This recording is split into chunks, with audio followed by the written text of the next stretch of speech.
দ্বিতীয় বংশাবলী গ্রন্থ থেকে পাঠ 7 থেকে 9 অধ্যায়। মন্দির প্রতিষ্ঠার উৎসবে নানা যজ্ঞ নিবেদন। সলোমনের এই প্রার্থনা শেষ হওয়ার পর আকাশ থেকে নেমে এলো জ্বলন্ত আগুন।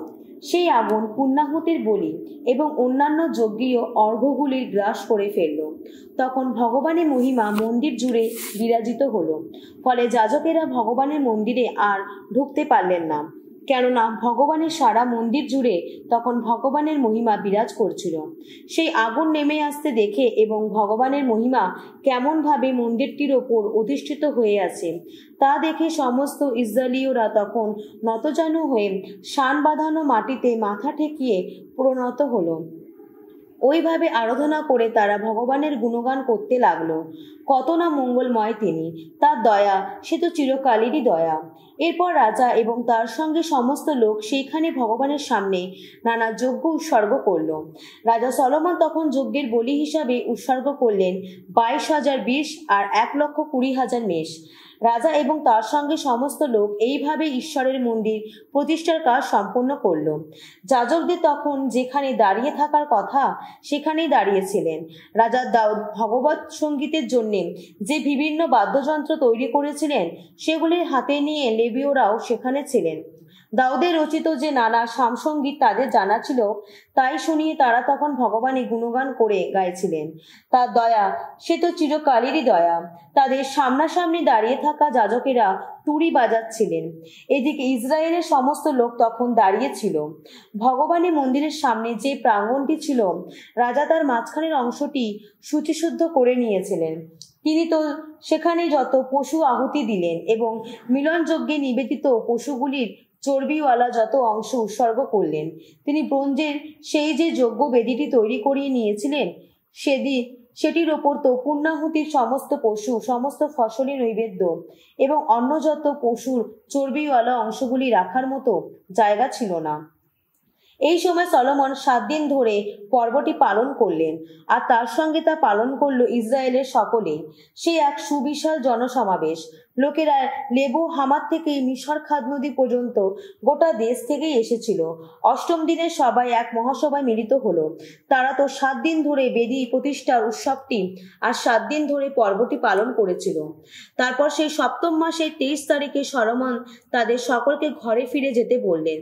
ভগবান যে দাউদ, সলোমন ও তার আপন জাতি ইসরায়েলের কত মঙ্গল করেছেন তা দেখে তারা তো অন্তরের আনন্দিত পুলকিত হয়েছিল। এইভাবে সলোমন ভগবানের মন্দির ও নিজের প্রাসাদ নির্মাণের কাজ শেষ করলেন। ভগবানের মন্দির ও নিজের প্রাসাদের ব্যাপারে সলোমন যা কিছু করবেন বলে স্থির করে রেখেছিলেন তিনি সাফল্যের সঙ্গে তার সবকিছু সেরে নিলেন। ভগবান একদিন রাতের বেলায় সলোমনকে দেখা দিয়ে বললেন, আমি তোমার প্রার্থনা শুনেছি এবং এই মন্দিরটিকে যজ্ঞ নিবেদনের স্থান হিসেবে বেছে নিয়েছি। আমি যদি কখনো নবমণ্ডলের দ্বারগুলি বন্ধ করে দিই, বৃষ্টি যদি আর নাই পড়ে, যদি কখনো এই দেশ ছাড়খাড় করে ফেলতে দলে দলে পঙ্গপাল পাঠিয়ে দিই, কিংবা যদি আমার এই জাতির মানুষদের ওপর ডেকে আনি মহামারী, আর সেই সময় আমার নামে চিহ্নিত এই জাতির মানুষেরা যদি নিজেদের নমিত করে প্রার্থনা করে, তারা যদি আমার অনুগ্রহ পেতে প্রয়াসী হয়, তাদের কুপথ ছেড়ে ফিরেই আসে, তাহলে আমি কিন্তু স্বর্গলোক থেকে কান পেতেই শুনব, তাদের পাপ ক্ষমাই করব এবং তাদের দেশ ব্যাধিমুক্তই করব। এরপরে এখানে কেউ যখন কোনো প্রার্থনা জানাবে তখন তার দিকে চোখ তুলে তাকাবো, আমি তার প্রার্থনা কান পেতেই শুনব। আমি তো ইতিমধ্যে এই মন্দিরটি বেছে নিয়েছি, তা পুণ্যস্থান করে তুলেছি। এই মন্দিরটি আমার নামের চির অধিষ্ঠান ভূমি হয়েই থাকবে। আমার নয়ন, আমার অন্তর নিয়তই এখানেই থাকবে। আর তুমি তোমার পিতা দাউদ যেভাবে আমার কাছে কাছে থেকেই জীবন যাপন করতেন, তুমিও যদি সেইভাবে জীবন যাপন করো, তোমাকে যা কিছু করার আদেশ দিয়েছি তুমি যদি তাই করে চলো, আমার সমস্ত বিধিনিষেধ ও নিয়মনীতি যদি মেনেই চলো, তাহলে তোমার রাজসিংহাসন আমি সুপ্রতিষ্ঠিত করে রাখবো। তোমার পিতা দাউদের সঙ্গে আমি সেই যে প্রতিশ্রুতির বন্ধনে নিজেকে আবদ্ধ রেখেছি, সেই প্রতিশ্রুতি আমি এইভাবে পূর্ণ করব। তাকে আমি তো একদিন বলেছিলাম, ইসরায়েলের শাসক হবার মতো বংশধরের অভাব তোমার কোনো দিনই হবে না। তবে তোমরা যদি অন্যদিকে সরে গিয়ে যে সমস্ত বিধিনিষেধ, যে সমস্ত আদেশ তোমার তোমাদের পালনীয় বলে আমি জানিয়েছি, সেই সব পালন করা বন্ধ করে অন্য যত দেবতারা সেবা করতে শুরু করো, তাদের সামনে পরিণত হও। তাহলে আমার এই যে দেশ আমি তোমাদের হাতে তুলে দিয়েছি, আমি কিন্তু সেই দেশ থেকে তোমাদের উৎখাত করে দেব। আর এই যে মন্দির আমি আমার নাম অধিষ্ঠানের পুণ্যস্থান করে তুলেছি, আমি তখন তা নিজের বলে অস্বীকার করব, তা অন্যান্য জাতির কাছে অপযশ ও উপহাসে বস্ত্র করে তুলব। এই যে মন্দিরটি একসময় ছিল স্থাপত্য কর্মের উৎকৃষ্ট নিদর্শন, তার পাশ দিয়ে যাবে যারা, তারা সকলে তখন স্তম্ভতেই হবে। তখন এই প্রশ্ন করবে তারা, ভগবান এই দেশে আর এই মন্দিরের অমন দশা ঘটিয়েছেন কেন? তখন তাদের এই উত্তর দেওয়া হবে, তার কারণ এখানকার লোকেরা তাদের পিতৃপুরুষদের আপন ঈশ্বর ভগবানকে, যিনি মিশর দেশের বাইরে তাদের এখানে নিয়ে এসেছিলেন, সেই তাকে পরিত্যাগ করেছিল। তারা তো অন্য যত সব দেবতাকে নিজেদের দেবতা বলে গ্রহণ করে তাদের সামনে পরিণত হয়েছিল, তাদের সেবা করেছিল। সেই জন্যই তো তিনি তাদের অপর অমন সব অমঙ্গল নামিয়ে এনেছেন। ভগবানের মন্দির ও রাজপ্রাসাদ নির্মাণের কাজ শেষ করতে সলোমনের পুরো 20 বছর লেগেছিল। তারপর হিরাম সলোমনের হাতে যে 20টি শহর তুলে দিয়েছিলেন, সলোমন সেগুলিকে নতুন করে গড়ে তুললেন এবং সেখানে ইসরায়েলীয়দের এনে বসালেন। তারপর হামাদ সোবায় গিয়ে তিনি এই শহরটিকে জয় করে নিলেন। মরুপ্রান্তে তিনি তাদমোর শহরটি গড়ে তুললেন। তাছাড়া হামদ এলাকায় তিনি নানা ভান্ডার নগরীও গড়ে তুললেন। তিনি ওপরে বেত হরণ আর নিচের বেত হরণ নতুন করে গড়ে তুললেন। উঁচু উঁচু প্রাচীর বেষ্টনী দিয়ে এবং আগল দিয়ে বন্ধ করা যত তোরণ দ্বার দিয়ে এই শহর দুটিকে সুরক্ষিত করা হলো। তাছাড়া তিনি নতুন করে গড়ে তুললেন বায়ালাত এবং তার যে সমস্ত ভান্ডার নগরী ছিল, যে সমস্ত নগরীতে রাখা থাকতো রথ বা অশ্বরোহী যত সেনাদল, সেই সমস্ত নগরীও এক কথায় বলতে গেলে জেরুসালেমে, লেবাননে ও তার শাসিত গোটা এলাকায় তার যা কিছু গড়ে তোলার ইচ্ছা হয়েছিল তার সব কিছুই, যে সমস্ত হিত্তীয়, আমরীয়, পেরিজীয়, হিবীয় ও জেবিসীয় অধিবাসী তখনও প্রাণে বেঁচে ছিল, সেই যেসব লোক যারা ইসরায়েলের মানুষ ছিল না, তাদের উত্তর পুরুষদের মধ্যে যারা দেশে থেকে গিয়েছিল, ইসরায়েলীয়দের হাতে যারা বিলুপ্তি হয়নি, এই সময় সলোমন তাদের সকলকে বেগার খাটানোর জন্য ধরে আনালেন। আজও তারা তো সেই কাজই করে থাকে। সলোমন কিন্তু ইসরায়েলীয়দের কাউকেই নিজের কোনো কাজ করিয়ে নেবার জন্য দাস করলেন না। তারা বরং তার সৈন্য হিসাবে, তার সামরিক নায়ক প্রধান কিংবা তার রথ বা অশ্ববাহিনীর প্রধান হিসেবে কাজ করল। রাজা সলোমনের যত কাজের তদারকির ভার যাদের হাতে ছিল, তাদের সংখ্যা ছিল 250। তারা শ্রমিকদের পরিচালনা করত। ফারাওর কন্যার জন্য সলোমন যে প্রাসাদ তৈরি করিয়েছিলেন, তিনি এবার দাউদ নগরী থেকে পাহাড়ের ওপর সেই প্রাসাদে তাকে আনালেন। তিনি তা বললেন, আমার স্ত্রী যে ইসরায়েলের রাজা দাউদের প্রাসাদে বাস করবে তেমনটি হওয়া উচিত নয়, কেননা ভগবানের মঞ্জুষাটি যে সেই এলাকায় আনা হয়েছিল, যখন সেই এলাকাটি তো পবিত্র। প্রবেশ গৃহটির সামনে সলোমন ভগবানের যে যজ্ঞবেদী তৈরি করিয়েছিলেন, এরপর সলোমন ভগবানের উদ্দেশ্যে নিয়মিতভাবে সেই যজ্ঞবেদীতে পূর্ণাহুতি দিতে লাগলেন। পূর্ণাহুতি দেওয়ার ব্যাপারে মসি বিশ্রামবারে, অমাবস্যার দিনে এবং নিয়মিত পালা পার্বণে, অর্থাৎ বছরে এই 3 বার, চরপটি পর্বাকালে, সপ্তাহ সপ্তকের পর্বাকালে এবং শিবির পর্বাকালে যা যা করার আদেশ দিয়েছিলেন, সলোমন প্রতিদিনের নিয়ম অনুযায়ী তাই করতে লাগলেন। তাছাড়া তার পিতা দাউদের নির্দেশ মতো তিনি এই সময় বিভিন্ন যাজক দলের পালনীয় বিভিন্ন কর্মদায়িত্ব নির্দিষ্ট করে দিলেন। আর তেমনি লেবীয়দের মধ্যে কাদের কখন কাজের পালা পড়বে তাও তিনি নির্দিষ্ট করে দিলেন, যাতে তারা যাজকদের পাশে পাশে থেকে প্রতিদিনের পূজন ক্রিয়া অনুসারে স্তুতি গান করেন, তাদের আনুষ্ঠানিক কর্তব্য পালন করেন। দ্বাররক্ষীদের ভিন্ন ভিন্ন দল অনুযায়ী তিনি তাদের হাতে ভিন্ন ভিন্ন তোরণদানের ভার তুলে দিলেন। ঈশ্বরের সেই আপন মানুষটি দাউদ তো এই ব্যবস্থা করার আদেশ দিয়েছিলেন। যাজকদের ও লেবীয়দের সম্বন্ধে রাজা বা করার আদেশ দিয়েছিলেন। কোনো ব্যাপারে তার অনার্থ করা হলো না, এমনকি বিভিন্ন কোষাগারের ব্যাপারেও নয়। ভগবানের মন্দিরের ভিত্তি স্থাপনের দিন থেকে মন্দির নির্মাণে সমাপ্তির দিনটি পর্যন্ত সলোমনের সমস্ত কাজ সুষ্ঠুভাবে সম্পন্ন হয়েছিল। শেষে দেখা গেল ভগবানের মন্দির নির্মিতির সবকিছুই নিখুঁত হয়েছে। সেই সময় সলোমন এদোম দেশে সমুদ্র তীরবর্তী এসিয়ন গেবের এবং এলাত এই শহর দুটিতে গেলেন। হিরাম তখন নিজের লোকজন মারফত সলোমনের কাছে পাঠিয়ে দিলেন কয়েকটি জাহাজ, আর সেই সঙ্গে পাঠিয়ে দিলেন নিজের এমন একদল লোককে যারা সমুদ্র অভিজ্ঞ নাবিক ছিল। এরা সলোমনের লোকজনদের সঙ্গে অফিরে যাত্রা করল। সেখান থেকে 450 টালেন্ট সোনা জোগাড় করে সেই সোনা রাজা সলোমনের কাছে নিয়ে আসা হলো। সলোমনের খ্যাতির কথা একসময় সেবা দেশের রানীর কানে গেল। রানী তখন নানা কঠিন প্রশ্ন দিয়ে সলোমনকে পরীক্ষা করার উদ্দেশ্যে জেরুজালেমে এলেন। তিনি বহু অনুচর নিয়ে সেখানে এলেন। সঙ্গে তিনি আনলেন উঠের পিঠে বোঝাই করা নানা গন্ধদ্রব্য, প্রচুর সোনা আর দামি যত রত্ন। সলোমনের কাছে এসে তিনি তার মনের সমস্ত কথা খুলে বললেন। সলোমন তার প্রতিটি প্রশ্নের উত্তর দিলেন। সলোমনের পক্ষে কোনো প্রশ্নই দুরূহ বলে মনে হলো না। এমন একটি প্রশ্ন ছিল না যার উত্তরে তিনি রানীকে দিতে পারলেন না।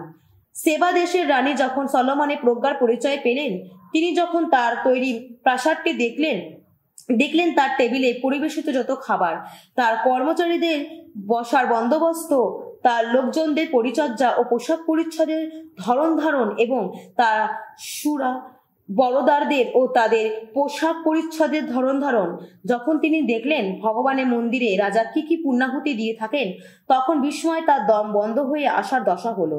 তিনি তখন রাজাকে বললেন, তাহলে আপনার কাজকর্ম ও আপনার প্রজ্ঞা সম্বন্ধে আমি নিজের দেশের লোকদের যা বলতে শুনেছিলাম তা দেখছি সত্যি। এখনো না আসা পর্যন্ত, নিজের চোখে না দেখা পর্যন্ত আমি অবশ্য ওইসব লোকের কথা বিশ্বাস করতে পারিনি, কিন্তু এখন বুঝতে পারছি আপনার প্রজ্ঞা যে কতখানি। সে বিষয়ে আসল কথাটার অর্ধেকটা ও আমাকে জানানো হয়নি। তখন লোকদের মুখ থেকে যা শুনেছিলাম, এই আপনি তো দেখছি তার চেয়েও অনেক জ্ঞানী মানুষ। আহা, আপনার অনুচর যারা, কত ভাগ্যবান তারা, কত ভাগ্যবান আপনার এই সব কর্মচারী যারা সব সময় আপনার কাছে থাকতে পান, আপনার জ্ঞানগর্ভ কথা শুনতে পান। ধন্য ধন্য আপনার ঈশ্বর ভগবান, যিনি অনুগ্রহ করে তার এই সিংহাসনে আপনাকে রাজা হিসেবে বসিয়েছেন, যাতে আপনি আপনার ঈশ্বর ভগবানের সেবক হিসেবে রাজত্ব করতে পারেন। আসলে আপনার ঈশ্বর ইসরায়েলকে ভালোবাসেন বলেই, ইসরায়েলকে তিনি চিরকালের মতো রক্ষা করতে চেয়েছেন বলেই তো তিনি আপনাকে ইসরায়েলীয়দের রাজপদে অধিষ্ঠিত করেছেন। তিনি চেয়েছেন আপনার কাছে আপনি ন্যায় নীতি ও ধর্মনীতি অনুসরণ করবেন। তিনি তখন রাজাকে 120 টালেন্ট সোনা, সুপ্রচুর গন্ধদ্রব্য আর দামি যত রত্ন উপহার দিলেন। এই যে গন্ধদ্রব্য সেবা দেশের রানী সেদিন রাজা সলোমনকে উপহার দিয়েছিলেন, তেমন গন্ধদ্রব্য আর কোথাও ছিল না। হিরামের ও সলোমনের যে লোকজনেরা অফির থেকে সোনা নিয়ে আসতো, তারা আলগুম কাঠ ও দামি যত রত্ন নিয়ে আসতো। সেই আলগুম কাঠ দিয়ে রাজা ভগবানী মন্দির ও রাজপ্রাসাদের জন্য সিঁড়ি তৈরি করলেন এবং বাহকদের জন্য যত বিনা ও সেটা তৈরি করলেন। এর আগে জুদা দেশে তেমন কোনো কিছুই কখনো দেখা যায়নি। সেবা দেশের রানী যা কিছু পাবার ইচ্ছা প্রকাশ করলেন, রাজা সলোমন তা সবই তাকে উপহার দিলেন। রানী নিজে রাজার কাছে যা এনে দিয়েছিলেন, তার পাল্টা উপহার হিসাবে যা দেওয়ার কথা সলোমন তার চেয়েও বেশি দিলেন। তারপর একসময় রানী তার লোকজনদের সঙ্গে নিয়ে নিজের দেশে ফিরে গেলেন। প্রতি বছরে সলোমন যে সোনা পেতেন তার মোট ওজন ছিল 666 টালেন্ট। তাছাড়াও অবশ্য ছিল সেই সমস্ত সোনা যা পাওয়া যেত যত ব্যবসাদার ও সদাগরের কাছ থেকে আদায় করা শুল্ক হিসাবে। আরব দেশের সমস্ত রাজা ও ইসরায়েল দেশের প্রদেশপালেরা ও সলোমনের কাছে সোনা রূপো এনে দিতেন। রাজা সলোমন পেটাই করা সোনার 200 বড় ঢাল তৈরি করিয়ে নিলেন। এক একটি ঢাল 600 সেকেল পেটাই করা সোনার পাতে মোড়া ছিল। তিনি তেমনি তৈরি করিয়ে নিলেন পেটাই করা সোনার 300 ছোট ঢাল। এই ঢালগুলির প্রতিটি 300 সেকেল সোনার পাতে মোড়া ছিল। রাজা এই সমস্ত ঢাল রেখে দিলেন লেবানন অরণ্য ভবনে। তাছাড়া রাজা হাতির দাঁতের বড় একটি সিংহাসন তৈরি করিয়ে নিলেন। তারপর সেটির ওপর নিখাত সোনা বসিয়ে দেওয়ার ব্যবস্থা করলেন। সিংহাসন মঞ্চের 6টি ধাপ ছিল। সিংহাসনের সঙ্গে লাগানো ছিল সোনার তৈরি একটা পাদপীঠ। আসনটির দুই পাশে হাত রাখার হাতল ছিল, আবার হাত রাখার সেই হাতল দুটির দুই পাশে ছিল দাঁড় করানো 2টি সিংহের মূর্তি। 6টি ধাপের ওপর ছিল দাঁড় করানো 12টি সিংহের মূর্তি, এপাশে ওপাশে 6টি করে। অন্য কোনো রাজ্যে তেমন কিছু কখনো তৈরি হয়নি। রাজা সলোমনের সমস্ত পানপাত্র ছিল সোনার তৈরি, তেমনি লেবানন অরণ্য ভবনে সমস্ত বাসনপত্রও ছিল খাঁটি সোনার তৈরি। সলোমনের আমলে তা রূপোর কোনো কদর ছিল না। আসলে হিরামের লোকজনদের সাহায্যে রাজার জাহাজগুলি পাড়ি দিত তাসতিসে। প্রতি 3 বছর অন্তর ওই তাসতিস বহরের জাহাজগুলি ফিরে আসতো, সঙ্গে বয়ে আনতো যত সোনা, রূপো ও হাতির দাঁত, যত বাদর ও ময়ূর। রাজা সলোমন পৃথিবীর অন্যান্য রাজাদের চেয়েও বেশি ধনশালী ও প্রজ্ঞাবান মানুষ ছিলেন। তার অন্তরে ঈশ্বর যে প্রজ্ঞা জাগিয়েছিলেন, তার মুখ থেকে সেই প্রজ্ঞাদীপ্ত যত উক্তি শোনবার আকাঙ্ক্ষায় পৃথিবীর অন্যান্য রাজারা তার সঙ্গে দেখা করতে আসতেন। তারা প্রত্যেকে নিয়ে আসতেন কিছু না কিছু উপহার, সোনা বা রূপোর কোনো কোনো জিনিস, শত পোশাক, অস্ত্র বা গন্ধদ্রব্য, অশ্ব বা অশ্বতর। বছরের পর বছর ওই রকমই ঘটতে লাগলো। সলোমনের আস্তাবলগুলিতে মোট 4000 ঘোড়া রাখার জায়গা ছিল, যত রথ ও তার ছিল, আর ছিল 12,000 অশ্বারোহী সৈন্য। এদের তিনি রথ রাখার নগরগুলিতে ও জেরুজালেমে নিজের কাছে থাকার ব্যবস্থা করেছিলেন। সলোমনের আধিপত্য ইউফ্রেটিস নদী থেকে ফিলিস্তিনদের দেশ পর্যন্ত ও মিশর দেশের সীমান্ত পর্যন্ত এই গোটা এলাকার সকল রাজার উপর প্রসারিত ছিল। রাজা এমনই অবস্থা সৃষ্টি করলেন যার ফলে জেরুজালেমের রূপো পাথরের মতো সহজলভ্য জিনিস হয়ে উঠল এবং এরস কাঠ পশ্চিমের নিম্নতর অঞ্চলের ডুমুর গাছের কাঠের মতোই সহজলভ্য হয়ে উঠল। সলোমনের জন্য আনা ঘোড়াগুলি মিশর ও অন্যান্য দেশ থেকে আমদানি করা হতো। সলোমনের রাজত্বকালের অন্যান্য ঘটনা কাহিনী আগাগোড়া লেখা রয়েছে প্রবক্তা নাথানের ইতিবৃত্ত গ্রন্থে, সিলোনগরের লোক আহিয়ার প্রাবক্তিক বাণী গ্রন্থে এবং দৈবদ্রষ্টা ইদ্দো নেবাতের পুত্র জেরবোয়ামের বিষয়ে যে দিব্য দর্শন গ্রন্থ লিখেছেন সেই গ্রন্থে। সলোমন 40 বছর ধরে জেরুজালেমের সমগ্র ইসরায়েল জাতির রাজা হিসাবে রাজত্ব করেছিলেন।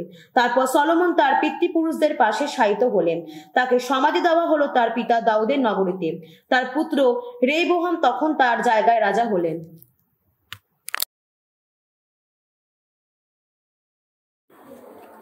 প্রবচন গ্রন্থ থেকে পাঠ, 18 অধ্যায় 1 থেকে 12 পদ। যে মানুষ অন্যের সঙ্গে মিশতে চায় না, সে তো নিজেকে নিয়েই ব্যস্ত থাকে। সে তো যে কোনো উপদেশ শুনলে উত্তক্তই হয়। নির্বোধে মনে বুঝি নেয়ার ইচ্ছা জাগে না কখনো। সে শুধু নিজের মতো ফলাতেই চায়।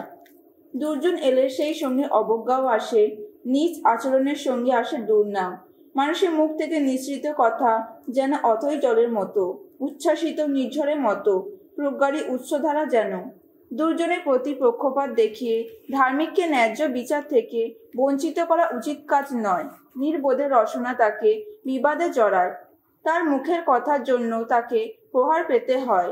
নির্বোধের মুখের কথা তার ধ্বংস ঘটায়, তার নিজের রসনা যেন তার নিজের পথে পেতে রাখা ফাঁদ। কুৎসা রটনাকারী মানুষের এক একটি কথা যেন এক এক গ্রাস সুস্বাদু আহার, তা কত অনায়াসে নেমে যায় উদর গভীরে। যে নিজের কর্তব্য কর্মে শিথিলতা করে, সে যেন ধ্বংসকারী কারো সমাদর। ভগবানের নামটি যেন শক্ত এমন বুরুজের মতো, যেখানে ধার্মিকজন ছুটে আসে, নিরাপদ আশ্রয় পায়। ধনী মানুষের কাছে নিজের সম্পদ সুরক্ষিত নগরীর মতো। সে মনে মনে ভাবে তার চারপাশে উত্তঙ্গ প্রকার রয়েছে। অন্তরে দম্ভ এলে পরে কিন্তু ধ্বংসই আসে। সম্মান পাওয়ার আগে অন্তরে নম্রতা থাকা চাই।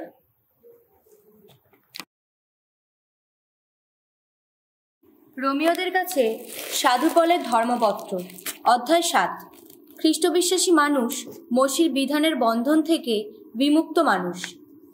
যাদের কাছে এইসব কথা বলছি, সেই তোমরা তো ভাই সাধারণ আইন কানুনের ব্যাপারে অনেক কিছুই জানোই। তোমরা এই কথা নিশ্চয়ই জানো যে আইনের অধিকার মানুষের ওপর ততদিনই থাকে যতদিন মানুষ বেঁচে থাকে। যেমন ধরো, সধবা নারী আইনের বাঁধনে স্বামীর সঙ্গে ততদিনই যুক্ত থাকে যতদিন স্বামী বেঁচে থাকে, কিন্তু স্বামী মারা গেলে সে তো আইনের সেই বাঁধন থেকে মুক্তিই পায়। কাজেই স্বামী বেঁচে থাকতে সে যদি অন্য কারো সঙ্গে স্ত্রীর মতো থাকতে শুরু করে, তবে সে তো ব্যভিচারিণী বলে গণ্য হবে। কিন্তু স্বামী মারা গেলে আইনের সেই বাঁধন থেকে সে তো মুক্তিই পায়। আর তাই সে যদি তখন অন্য কারো স্ত্রী হয়, তাকে তো আর ব্যভিচারিণী বলা যাবে না। তোমাদের পরিস্থিতিও তো সেই রকম। তোমরাও তো ভাই এখন মৃতই হয়েছ। স্বয়ং খ্রিস্টের মৃত্যুর ফলে তোমরা মসির বিধানের দিক থেকেই মৃত হয়েছ। আর তাই তোমরাও তো এখন বরণ করে নিতে পেরেছ আর একজনকে, সেই তাকেই যিনি ঈশ্বর সেবার কাজে আমাদের সফল করে তুলতেই মৃতদের মধ্যে থেকে পুনরুত্থিত হয়েছেন। আমরা যখন নিজেদের নিম্নতর স্বভাবটার নিয়ন্ত্রণে ছিলাম, তখন তো বিধানের জন্য পাপের কামনা বাসনা আমাদের মধ্যে জেগে থাকতো, আমাদের অঙ্গ প্রত্যঙ্গ সক্রিয় থাকতো, আর তাই আমাদের কাজকর্মে আমরা তখন মৃত্যুকেই ফলশালী করে তুলতাম। কিন্তু সেই সময় যা আমাদের বন্দি করে রেখেছিল, আমরা তো এখন তার দিক থেকে মৃত হয়েছি। আমরা তো বিধানের বন্ধন থেকে মুক্তি পেয়েছি, আর তাই এখন আমরা পরমেশ্বরের সেবা করি, নিছক লিখিত কোনো বিধানের পুরনো পথে চলে নয়, বরং আত্মিক প্রেরণার নতুন পথ অনুসরণ করেই। তাহলে এখন আমরা কি বলবো? বিধান কি পাপেরই নামান্তর? না, অবশ্যই নয়। কিন্তু বিধান যদি চিনিয়ে না দিত, আমি তো পাপের স্বরূপ কখনো জানতেই পারতাম না। যেমন বিধান যদি না বলতো লোভ করবে না, তাহলে লোভের আসল রূপটা কি আমি তো কখনো বুঝতেই পারতাম না। এদিকে পাপ কিন্তু ওই নিষেধাজ্ঞার সুযোগ নিয়ে আমার অন্তরে তখন জাগিয়ে তুলতে শুরু করলো যত লোভের আকর্ষণ। সুতরাং দেখা যাচ্ছে বিধান না থাকলে পাপ যেন মৃত হয়েই থাকে। এক সময়ে বিধান যখন ছিল না, তখন আমি তো নিজে জীবিতই ছিলাম, কিন্তু ঐশ আদেশ যখন এলো, তখন পাপ যেন প্রাণ পেয়ে জেগে উঠল, আর আমি কিন্তু মরেই গেলাম। তখন দেখা গেল যে ঐশ আদেশটির উদ্দেশ্য ছিল আমাকে জীবনের পথে নিয়ে যাওয়া, সেই একই আদেশ কিনা আমাকে নিয়ে গেল মৃত্যুরই পথে। কেননা পাপ সেই ঐশ আদেশের সুযোগ নিয়েই তো আমার মন ভোলালো, আমার মৃত্যুই ঘটালো। তাহলে বলা যেতে পারে বিধান নিজে তো পবিত্রই, বিধান যে আদেশ জানায় তা নিশ্চয়ই পবিত্র, ন্যায়সম্মত এবং শ্রেয়। এই যা শ্রেয়, তাই কি তাহলে আমার মৃত্যুর কারণ হয়ে দাঁড়ালো? না, নিশ্চয়ই নয়। আমার মৃত্যু তো পাপের জন্যই ঘটেছিল, আর তাতে পাপের আসল রূপটা বেরিয়েও পড়েছিল, যা শ্রেয়। তাই হাতিয়ার করে পাপ আমার মৃত্যু ঘটিয়েছিল। এইভাবে পাপ তখন ঐশ আদেশ হাতিয়ার করে নিদারুণ পাপের মূর্তিই তো ধরেছিল। আমরা সবাই জানি বিধান তো আধ্যাত্মিক, অথচ আমি কিন্তু নিতান্তই রক্ত মাংসের মানুষ, পাপেরই কাছে কৃতদাস হওয়া মানুষ। আমি নিজেই যা করি নিজেই তা বুঝি না, কেননা আমি যা করতে চাই তা তো করি না, বরং যা ঘৃণা করি তাই তো করে বসি। তাহলে আমি যা করি তা যদি এমনই কিছু হয় যা আমি করতে চাই না, তার মানে মনে মনে আমি স্বীকার করি যে বিধান সত্যিই শ্রেয় কোনো কিছু। তাহলে যে কাজটা আমি করি তা নিশ্চয়ই নিজে আর করি না, করে সেই পাপ, যে পাপ আমার মধ্যে বাসা বেঁধে রয়েছে। আমি তো এই কথা জানি যে আমার মধ্যে, মানে আমার নিম্নতর আমিটার মধ্যে স্থায়ী ভালো বলে কিছুই নেই। যা ভালো তা করতে চাইবার ক্ষমতা অবশ্য আমার আছে, কিন্তু তা করবার শক্তি আমার নেই। যে ভালো আমি করতে চাই তা তো আমি করি না, কিন্তু যে অন্যায় আমি করতে চাই না, আমি তো তা করেই বসি। তাহলে যা চাই না আমি যদি তাই করি, তবে নিশ্চয়ই আমি নিজে আর তা করি না, করে সেই পাপ, যে পাপ আমার মধ্যে বাসা বেঁধে রয়েছে। কাজেই আমি এই নিয়মটি লক্ষ্য করছি যে যা ভালো আমি যখন তা করতে চাই, তখন যা অন্যায় শুধু তাই আমার সাধ্যের মধ্যে ধরা দেয়। আমার অন্তরের মানুষটির মধ্যে আমি অবশ্য পরমেশ্বরের বিধান নিয়ে গভীর তৃপ্তি বোধ করি, কিন্তু আমার দেহটার অঙ্গ প্রত্যঙ্গে আমি ভিন্ন ধরনের একটা বিধানের প্রভাব দেখতে পাচ্ছি। আমার বুদ্ধি বিবেক যে বিধানকে স্বীকৃতি জানায়, ওই বিধানটা তার সঙ্গে সংগ্রাম করে থাকে, আমাকে বন্দি করে রাখে আমার অঙ্গ প্রত্যঙ্গে জাগ্রত পাপ বিধানেরই বন্ধনে। হায়, কি হতভাগ্য মানুষ আমি! মৃত্যু পরিণামী এই দেহটা থেকে কেই বা আমাকে উদ্ধার করবে? ধন্য ধন্য পরমেশ্বর, তিনিই তো উদ্ধার করবেন। আমাদের প্রভু যীশু খ্রিস্টের দ্বারাই তো উদ্ধার করেন। সুতরাং দেখা যাচ্ছে এই একই আমি একদিকে বুদ্ধি বিবেক দিয়ে স্বীকার করে নিই ঐশবিধানের অধীনতা, অন্যদিকে নিম্নতর স্বভাবটা দিয়ে স্বীকার করে নিই পাপ বিধানেরই দাসত্ব।